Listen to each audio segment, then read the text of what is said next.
Good morning, plant people. So today's the day. We're starting our geraniums. I have Stokes Maverick Salmon geraniums to start. First, I wanted to go over my seed starting mix. So the first year I started seed starting, I went through a ton of that Jiffy starter mix. You can buy it at the store. It's a few dollars and you get just, a tiny bag. That stuff can quickly add up if you're planting a bunch of seeds. So I no longer do that. I make my seed starting mix from scratch. So I'll go over briefly the things I include in this starting mix since I'm doing ornamentals. My vegetable and herb starting mix is a little different, and that's mostly just related to the fertilizer. So if you're interested in doing your own seed starting mix, I use a combination of Pro Mix, which if you live in the Midwest, Menards is kind of my favorite go-to gardening place. You won't find a lot of stuff for some reason at Lowe's or Home Depot, but Menards is like the gardener's best friend. So they sell Pro Mix, which is a peat-based potting soil. It already has a little perlite in it, but you want to use 1 part Pro Mix or 1 part peat moss, which you can just buy at Lowe's if you don't have Menards. They're essentially the same thing, to a 1/2 part perlite and a 1/2 part vermiculite. Perlite and vermiculite you can also find at the big box store. Perlite and vermiculite serve a little different uses. So perlite does not absorb water. It is there to make the soil loftier so the roots can develop really great with these seedlings. Vermiculite, on the other hand, does hold a little water, so it's good for water retention, but it also adds nice air pockets for the roots as well. So as I've mentioned in previous videos, I do struggle with fungus gnats inside sometimes. So one thing I'm going to add to my seed starting mix is mosquito bits. Now this is completely optional. If you don't have a fungus gnat issue, great, that's great. But I add a little bit of this because it contains Bacillus thuringiensis, which is BT. You may have heard it called BT. It is organic, so I don't have a problem adding it to my vegetables as well, although I don't like to unless I see that I'm having a problem. And because I start my ornamentals before my vegetables, because they take so much longer to develop and grow, I'll know by the time it's time to start vegetables if I need this or not. So there are instructions on the label of how much to add, but quite honestly, I don't follow them. I just kind of shake what I think I'll need. Essentially, this is corn that's been broken up and it's been treated with this Bacillus thuringiensis, and it seeps out when it hits water and fills the potting mix with a bacteria that kills fungus gnat larvae.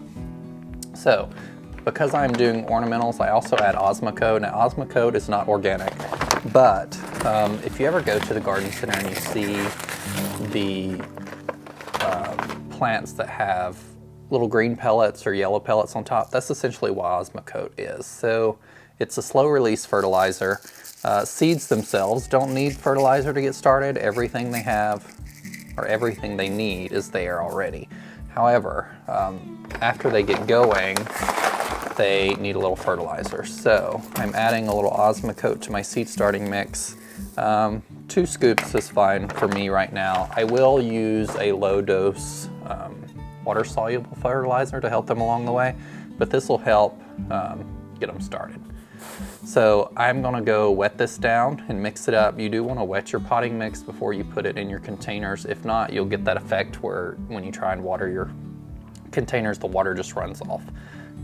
Or it won't absorb water. So one thing that I started doing last year is pre-wetting my potting mix before I put it in containers. So here's what it looks like. I'm gonna go wet this down and mix it up, and I'll show you what it looks like before I stick it in the containers. Stay tuned.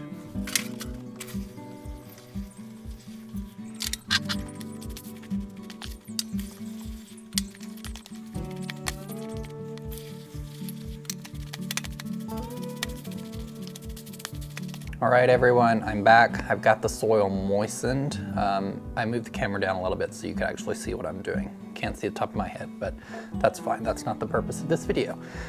So you want your potting or seed starting mix to be wet. You can see that? There you go. But you don't want it soaking wet. So when you squeeze it, there really shouldn't be a ton of water that comes out. And that's the perfect moisture level.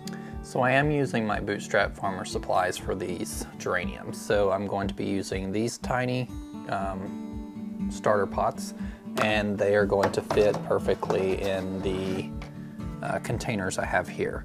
So in years past, I've used one of those starting with the tiny starting sails and the wicking mat, and those work excellent.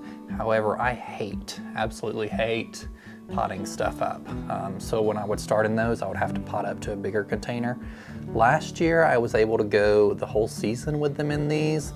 It really depends on when you start your geraniums and when your first frost or your last frost is, so you can get them in the ground. Because I'm growing them in my basement and it does stay cooler, they do tend to grow a little slower. That's one reason I start them so early. But geraniums are known for growing slower anyway. So my last frost date will be around the end of April. However, everyone says plant around here right after Mother's Day, because last year we had a frost right around Mother's Day and it was a disaster. So I do recommend waiting until Mother's Day, at least if you're in Southwest Ohio, Zone 6A or 6B. So I'm just gonna fill all of these up and I'll be right back.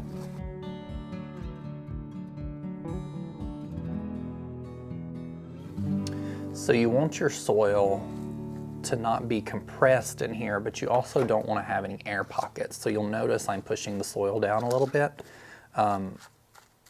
Just don't compact it a lot, because you need those fine roots from the seed germination to be able to get down into the soil easily.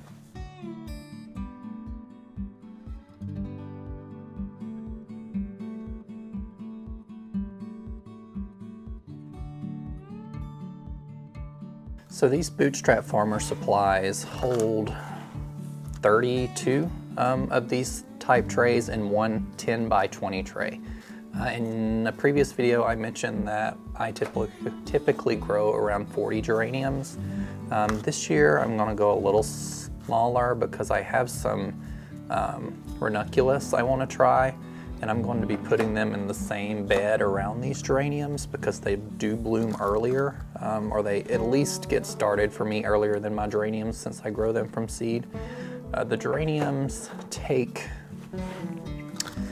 a little while to get going. So typically they'll have some beautiful leaves on them, at least in my case, rather large leaves in fact, but they won't have any blooms by the time I put them outside. And that's just part of them growing inside in a cooler environment and also just being started from seed.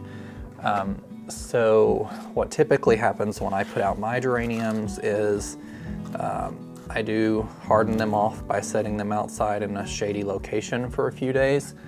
But the leaves do tend to get sun scorched anyway, and then they fall off. So after they get acclimated to being outside, they really take off and grow rather quickly.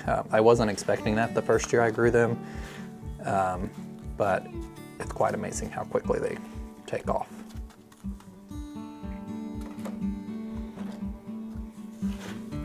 But because they are slower, it can take a few weeks for them to get going and start blooming. So it's nice to have something in the interim that will be blooming for me. So this year I'm doing the Ranunculus. It's the first year I've grown Ranunculus. I got them from Floret Flower. I'll be doing a separate video on Floret seed haul.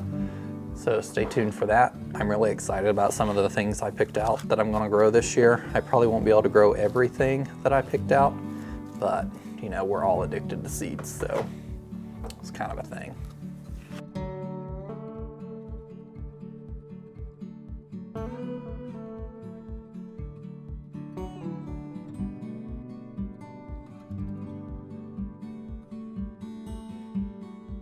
So I'm done filling my trays. You may find your potting mix has, at least peat-based potting mix, has some clumps. Some people actually strain their potting mix. I don't tend to do that. I tend to just run it through my fingers and break it up, and that works well for me. You can see I have a lot of potting mix left over. Let's see if I can. So I will just save this. It can dry out, that's fine. I will save it for my next potting up, which will probably be strawberries in a couple weeks. So I won't actually get started on any vegetables. Peppers is the earliest thing I start, and that's in February. This year I'm not growing any brassicas, or I'd have them started right now, and that's mainly because I have so many plants in containers healed into my raised garden beds that I purchased last year that I wasn't able to put anywhere, that I can't fit anything in my garden beds. So we're just going to set this aside and then pick up.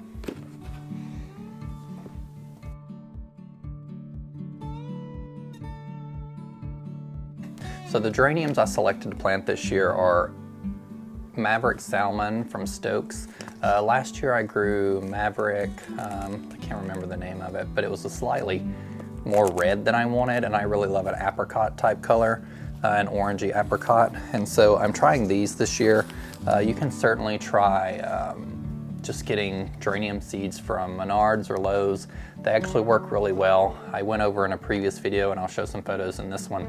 The first year I grew geraniums from seed, I did grow them from like a $1 pack from Menards, and they were open pollinated, so there were some really beautiful colors.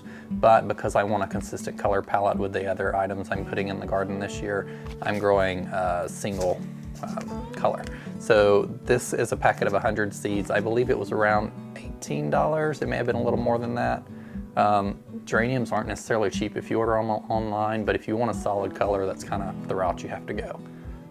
So I'm going to get planting these. Some people put 2 seeds per container. For the past couple years, I've noticed geraniums germinate really well. So last year I had germination in just like 2 days. So I'm only going to save, or I'm only going to place 1 seed in the container because I don't want to waste any since they were kind of expensive, and I want to be able to use these in the following years if I like them. So here we go.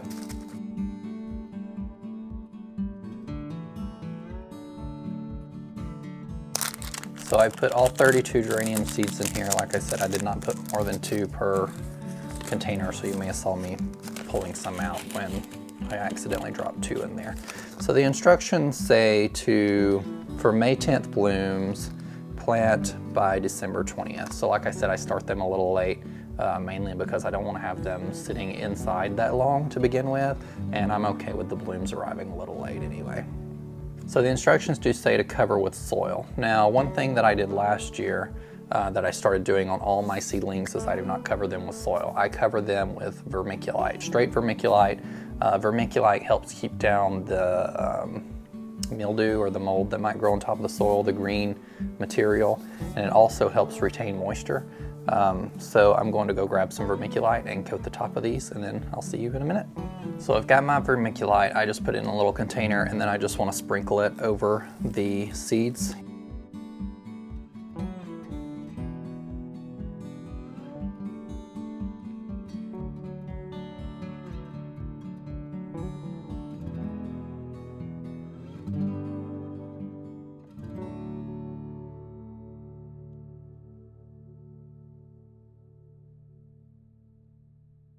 So you don't want to cover them too thickly. You'll see for this entire tray I used less than a full solo cup of vermiculite. I do fill my trays pretty full with soil. I just leave enough to kind of coat the top with vermiculite. So after you've coated the top with vermiculite, I have this little pump sprayer I got at a discount store for a few dollars.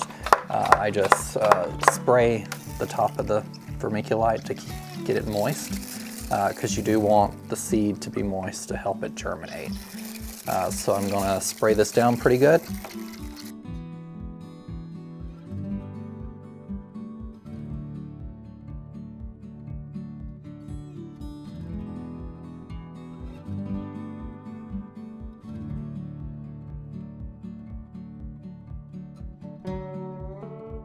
So now that I'm done with that, I'm going to place this cover over them.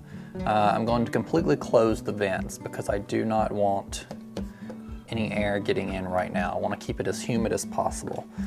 This vent is awesome, works perfectly. It's built for the Bootstrap Farmer 10 by 20 trays and these other trays underneath. So it fits perfectly over these containers and provides a nice seal so to keep in the humidity.